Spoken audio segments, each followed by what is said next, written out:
Hello everyone, आज हम start करने वाले हैं माइक्रोबायोलॉजी, जिसका चैप्टर फर्स्ट स्टार्ट करने से पहले हम देखेंगे इंट्रोडक्शन ऑफ माइक्रोबायोलॉजी, जिसका फर्स्ट पॉइंट आता है डेफिनेशन ऑफ माइक्रोबायोलॉजी।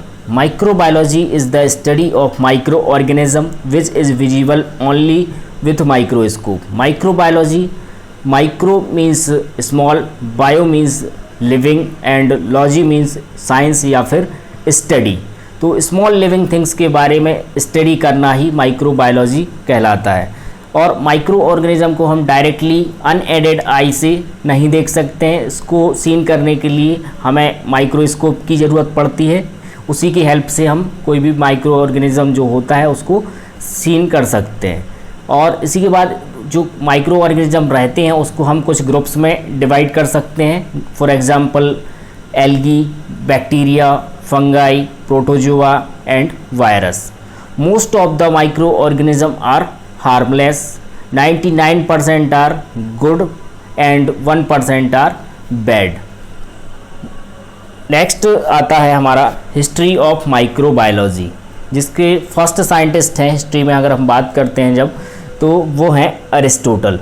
अरिस्टोटल को हम फादर ऑफ बायोलॉजी के नाम से भी जानते हैं, जिन्होंने लिविंग और नॉन लिविंग थिंग्स के बारे में डिटेल में स्टडी करके सारा सब कुछ बताया हुआ है। और इसी के साथ नेक्स्ट साइंटिस्ट आते हैं रॉजर बैकॉन।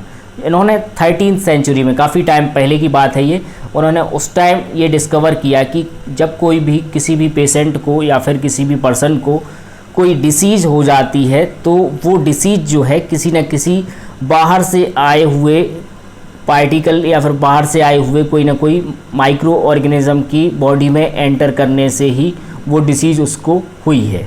ये जो है बताया था रॉजर बैकॉन ने 13th सेंचुरी में। इसी के साथ आगे बात करते हैं हम एंटोनी वॉन ल्यूवेनहॉक की, जो कि हम इनको कहते हैं father of bacteriology and protozoology. In 1676 he observed and described microorganisms such as bacteria and animalcules. The term microbe used by Sedilot in 1878। जो टर्म है माइक्रोब, इसको सबसे पहले यूज़ किया था सेडिलॉट ने 1878 में। इसी के साथ नेक्स्ट साइंटिस्ट की हम बात करते हैं जो है लुईस पास्चर। इनका नाम हो सकता है आपने पहले भी कभी सुना हो, तो अगर ना सुना हो आपने तो इसमें बता देते हैं आपको कि he is the father of medical microbiology. और जो लुईस पास्चर हैं, इन्होंने सजेस्ट किया था कि मिल्क को यदि हम 62.8 डिग्री सेल्सियस पर 30 मिनट्स के लिए रखते हैं तब उस कंडीशन में क्या होगा कि उसमें से जो भी अनडिजायरेबल माइक्रो ऑर्गेनिज्म है वो जो है वो कम्प्लीटली उसमें से डिस्ट्रॉय हो जाएंगे और जो मिल्क है उसका टेस्ट बिल्कुल भी ख़राब नहीं होगा। और इस प्रोसेस को हम कहते हैं पास्चुराइजेशन। कहने का मतलब ये है कि जो मिल्क है उसको हीट करने से 62.8 डिग्री सेल्सियस पर 30 मिनट्स तक करने के बाद किसी भी टाइप का उसमें कोई बैक्टीरिया, वायरस या फिर बात करें कि माइक्रो ऑर्गेनिज्म उसमें नहीं बचेगा और वो मिल्क जो है वो टेस्ट उसका बिल्कुल वैसा ही रहेगा। इस प्रोसेस को कहते हैं पास्चुराइजेशन। और इन्होंने साथ ही साथ इन्वेंट किया फर्मेंटेशन एंड डेवलप की कुछ वैक्सीन्स जैसे रेबीज़ एंड एंथ्रेक्स। और इनका कंट्रीब्यूशन की अगर बात करें हम लुईस पास्चर का कि इनका क्या कंट्रीब्यूशन रहा है, तो he coined the term microbiology aerobic और एनेरोबिक।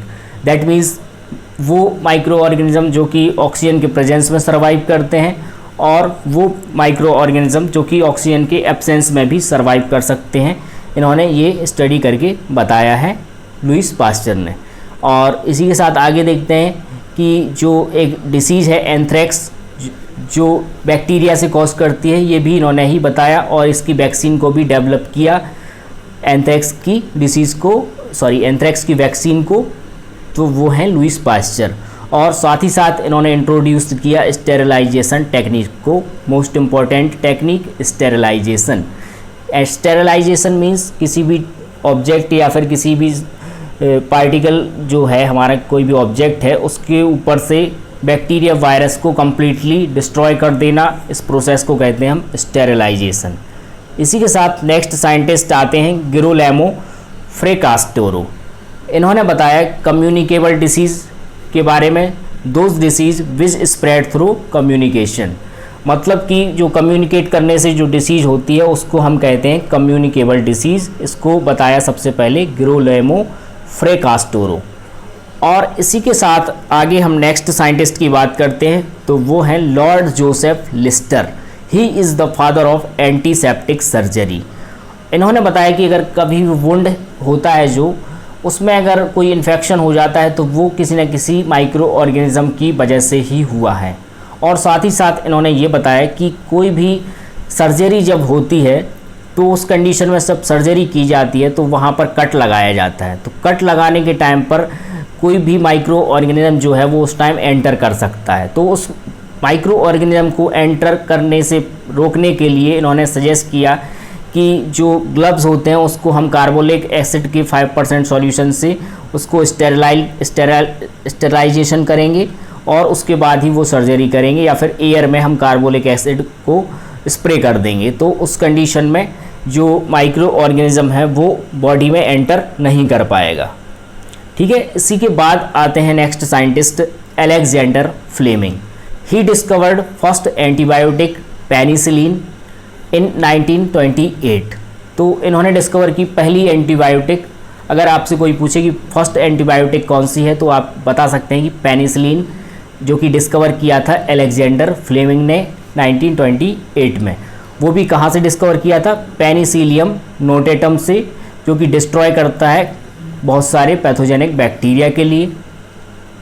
और इसी के साथ आगे हम बात करते हैं ब्रांचेस ऑफ माइक्रोबायोलॉजी।